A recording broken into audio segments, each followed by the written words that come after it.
Imagine a world where physics is not a set of laws, but a challenge. A world where the cost of entry is $4 million, and your only currency is absolute speed. For the last 2 decades, the automotive universe has been dominated by a brutal, unending Cold War. On one side stands a corporate titan steeped in century-old French royalty, backed by the unlimited billions of the world's greatest engineering empires. On the other side, a rogue band of Swedish mad scientists working out of an old fighter jet hangar, weaponizing pure genius to defy the status quo. Bugatti versus Koenigsegg. This isn't just a rivalry between 2 car companies. This is a fundamental war of philosophies. It is brute force elegance versus radical engineering sorcery. For years, Bugatti held the crown with the legendary Veyron and Chiron, claiming the absolute title of the fastest machines on Earth. But Koenigsegg has never known how to bow down. Now, as we navigate a brand new era of hypercars, the stakes have evolved into something completely unprecedented. Bugatti has unleashed the Tourbillon, a hybrid V16 art piece. Koenigsegg fights back with the Jesko Absolut, a twin-turbo carbon missile built for one single purpose: to shatter the 310-mile-per-hour barrier. Grab your seatbelts. Today, we are putting storytelling in the driver's seat and raw data in the front row. This is the ultimate showdown of the hypercar gods. To understand this war, we have to look at the blood running through their veins. Bugatti was born in 1909 from the mind of Ettore Bugatti, a man who didn't view cars as mere transportation. He viewed them as art. His motto was simple: if comparable is no longer Bugatti. But history was cruel. The brand faded into darkness after World War II, becoming a ghost. That was until Ferdinand Piëch, the ruthless chief of the Volkswagen Group, decided to play God. In the early 2000s, Piëch gave his engineers an impossible mandate: build a car with over 1,000 horsepower that could cross 250 miles per hour, but could still take you to the opera in absolute comfort. The result was the Veyron. It changed the world forever. Bugatti became the establishment, the undisputed king. Bugatti was celebrating its corporate-backed coronation. A 22-year-old kid in Sweden had a dream that everyone else called completely insane. In 1994, Christian von Koenigsegg set out to build the ultimate supercar with zero heritage, zero corporate backing, and a shoestring budget.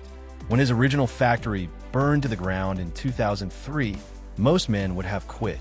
Christian didn't even blink. He moved his team into an abandoned Swedish Air Force base, which is why every Koenigsegg today carries the ghost emblem of the fighter jet squadron. Koenigsegg didn't have billions of euros for research and development. They couldn't just throw money at a problem. They had to outthink, out-engineer, and outmaneuver the giants. While Bugatti was the king of the castle, Koenigsegg was the rebel warrior outside the gates, forging weapons from pure carbon fiber and sheer defiance. Let's move facts and figures right into the front seat. As we look at their modern masterpieces, the divergence in engineering is staggering.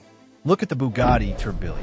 When the world told them to downsize and go fully electric, Bugatti laughed. Instead, they collaborated with Cosworth to build a colossal 8.3-liter, naturally aspirated V16 engine. Just raw, unadulterated atmospheric displacement that screams all the way to 9,000 revolutions per minute, producing 1,000 horsepower on its own. But Bugatti didn't stop there. They integrated 3 electric motors, 2 on the front axle and 1 in the rear, adding an extra 800 horsepower.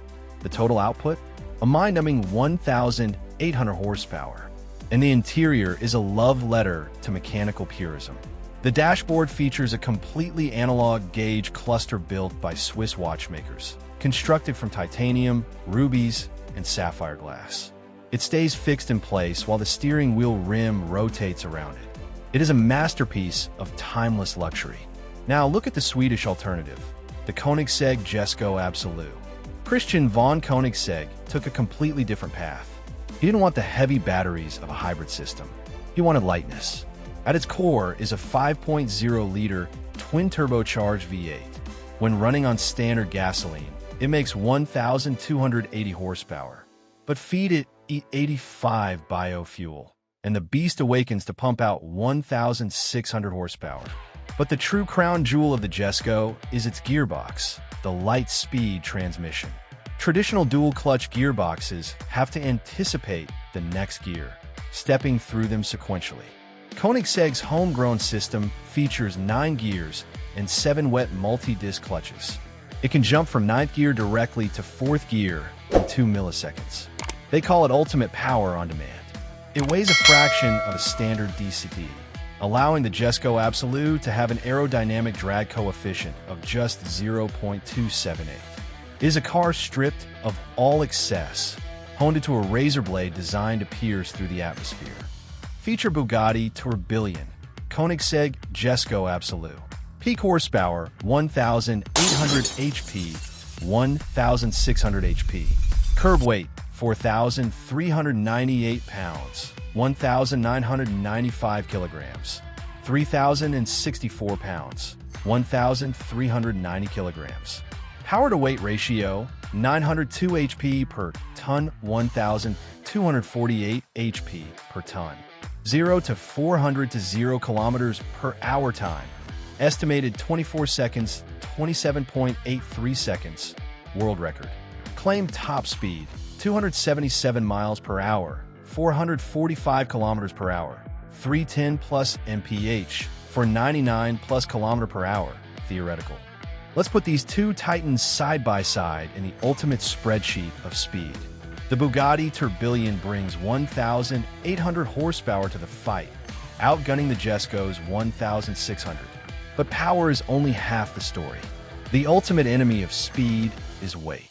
Because of its massive V16 and hybrid architecture, the Tourbillon tips the scales at 4,398 pounds. The Jesko Absolut? It is a featherweight at just 3,064 pounds. When you calculate the power-to-weight ratio, the Jesko Absolut delivers an astonishing 1,248 horsepower per ton, completely eclipsing the Bugatti's 902. When it comes to acceleration, the Tourbillon utilizes its all-wheel drive electric torque to rocket from 0 to 60 in just 2.0 seconds flat. Bugatti claims it will hit 248 miles per hour in less than 25 seconds. That is absurdly fast. But Koenigsegg is the king of the long-distance sprint. The Jesko Absolut currently holds the official world record for the brutal 0 to 400 kilometers per hour and back to 0 test, completing the entire run in just 27.83 seconds. And then there is the ultimate question, top speed.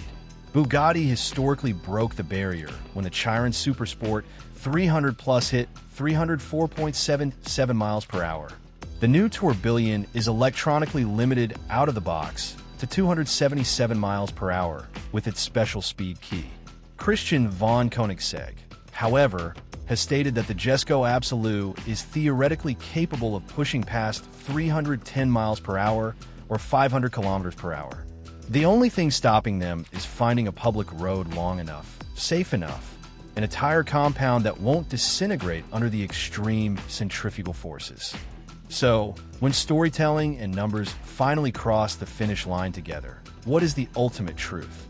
If you want to master the world with ultimate luxury and prestige, you buy a Bugatti. But if you want to break the world, you buy a Koenigsegg. Now, the real question belongs to you. If you had $4 million sitting in your bank account right now, which philosophy are you choosing? Are you taking the timeless V16 hybrid luxury of the Bugatti Tourbillon? Or are you risking it all for the raw 310-mile-per-hour Swedish madness of the Koenigsegg Jesko Absolut? Let us know in the comments below, hit that subscribe button, turn on notifications, and we will see you in the next chapter of Car Stories.